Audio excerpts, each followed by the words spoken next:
حضرت ابراہیم علیہ السلام آڈیو بک بائی مکتبہ اسلامیہ، خود بھی سنیے اور دوسروں سے بھی شیئر کیجیے۔ مصنف مائل خیر آبادی۔ بسم اللہ الرحمن الرحیم۔ حضرت ابراہیم علیہ السلام۔ حضرت ابراہیم علیہ السلام اللہ کے ایک بہت بڑے رسول گزرے ہیں۔ حضرت ابراہیم علیہ السلام کو اللہ نے ایسی مقبولیت عطا فرمائی کہ ان کو یہودی بھی مانتے ہیں، عیسائی بھی مانتے ہیں، ہندو بھی مانتے ہیں اور مسلمان بھی۔ حضرت ابراہیم علیہ السلام کے حالات ہر مذہب کی کتابوں میں پائے جاتے ہیں، کہیں کم کہیں زیادہ۔ قرآن پڑھنے سے معلوم ہوتا ہے کہ آدم علیہ السلام اور حضرت نوح علیہ السلام کے بعد اللہ تعالیٰ نے حضرت ابراہیم علیہ السلام کے حالات بڑے تفصیل کے ساتھ بیان فرمائے ہیں۔ یہی حالات ہم قرآن کا مطالعہ کر کے لکھ رہے ہیں۔ وطن۔ آپ ایشیا کا نقشہ اپنے سامنے رکھیے۔ ہندوستان کے پچھم میں بحیرہ عرب ہے، بحیرہ عرب کے اوپر اتر میں ملک عرب اور فارس کے بیچ میں ایک کھاڑی ہے، اس کا نام خلیج فارس ہے۔ فارس کی کھاڑی کے اوپر دیکھیے بندرگاہ بصرہ ہے۔ بصرہ کے آگے بڑھ کر ایک جگہ دجلہ اور فرات دو دریا آ کر مل جاتے ہیں۔ دجلہ اور فرات کے سنگم کے بائیں طرف دریائے فرات کے کنارے ار کا ایک شہر تھا۔ یہی شہر حضرت ابراہیم علیہ السلام کا وطن تھا، جس کا اب نام ہے نشان ندارد۔ کچھ ار کے بارے میں۔ حضرت عیسیٰ علیہ السلام سے لگ بھگ 2100 برس پہلے، یعنی آج سے 4000 برس سے زیادہ دن ہوئے، ار کا شہر بڑی ترقی پر تھا۔ بتایا جاتا ہے کہ اس کی آبادی 2.5 لاکھ سے بڑھ کر 5 لاکھ تک ہو گئی تھی۔ دور دور تک اس شہر کا نام مشہور تھا۔ یورپ میں پامیر اور نیل گری سے اور اتر پچھم میں اناطولیہ سے طرح طرح کا تجارتی مال یہاں آتا، پھر یہاں سے دوسری جگہوں پر جاتا۔ اس طرح ار تجارت کی بہت بڑی منڈی بن گیا تھا۔ ملک کا صدر مقام، راجدھانی یہی شہر تھا۔ ار جس ریاست کی راجدھانی تھا، وہ ریاست بہت بڑی تھی۔ لوگوں کا پیشہ عام طور پر تجارت تھا۔ ہر طرح کے کاریگر یہاں پائے جاتے تھے۔ یہاں کے لوگ کاروبار میں بڑے پکے اور منجھے ہوئے تھے۔ اپنا تجارتی راز کسی کو نہیں بتاتے تھے، ایک دوسرے سے چوکن نہ رہتے۔ چھوٹے بڑے سب کو یہی دھن تھی کہ زیادہ سے زیادہ دولت کمائیں اور زندگی کے مزے لوٹیں۔ دولت بڑھانے کے لیے سود کا کاروبار بڑے زوروں پر تھا۔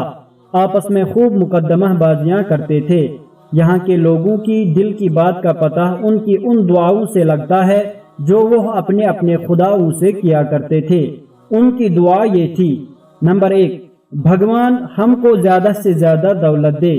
نمبر 2، اے خدا ہم مقدمہ جیت جائیں۔ نمبر 3، ہے پربھو ہم کو زیادہ سے زیادہ دنوں تک زندہ رکھ اور ہمارے لیے دولت حاصل کرنے کی آسان راہیں پیدا کر دے۔ رہن سہن اور دین دھرم۔ جس طرح ہمارے ملک میں لوگ 4 ذاتوں برہمن، چھتری، ویش اور شودر میں بٹے ہوئے ہیں اور انسانوں کے درمیان اونچ نیچ پائی جاتی ہے، اسی طرح ار کے لوگ 3 ذاتوں میں بٹے ہوئے تھے۔ نمبر 1، عمیلو۔ یہ ذات پات، ماندان اور رہن سہن میں سب سے اونچے مانے جاتے تھے۔ ان ذات شریفوں میں 2 طرح کے لوگ تھے، ایک تو پروہت اور پجاری، اور دوسرے وہ لوگ جو حکومت کے عہدیدار اور فوجی افسر تھے۔ یوں سمجھیے کہ عمیلوں میں برہمن اور چھتری شامل تھے۔ نمبر 2، مشکینو۔ اس میں تجارت کرنے والے، کاریگر اور کھیتی باڑی کرنے والے لوگ تھے۔ یہ دوسرے درجے کے لوگ تھے، جیسے ہمارے یہاں برہمن اور چھتری کے بعد تیسرے درجے کے ویش ہوتے ہیں۔ نمبر 3، اردو، یعنی غلام، شودر اور کمین لوگ، چندر بنسی اور سوریہ بنسی۔ جس طرح ہمارے ملک میں ہزاروں دیوی دیوتا خدا کی طرح پوجے جاتے ہیں، اسی طرح وہاں بھی ہزاروں خدا تھے، اور جس طرح ہمارے ملک میں چھتری اپنے کو سورج اور چاند کی اولاد سمجھتے ہیں اور چندر بنسی اور سوریہ بنسی کہلاتے ہیں، اسی طرح ار کے سب سے اونچے لوگ چندر بنسی کہے جاتے تھے۔ الگ الگ شہروں اور ذاتوں کے الگ الگ خدا تھے۔ ان خداؤں میں ہر شہر کا ایک بڑا خدا مانا جاتا تھا۔ ہر شہر کا ایک رب البلد، شہر کا خدا یا رئیس الالہہ، خدائے-خدائے-گان، سارے خداؤں میں سب سے بڑا مہادیو تھا۔ ار کا سب سے بڑا خدا رب البلد یا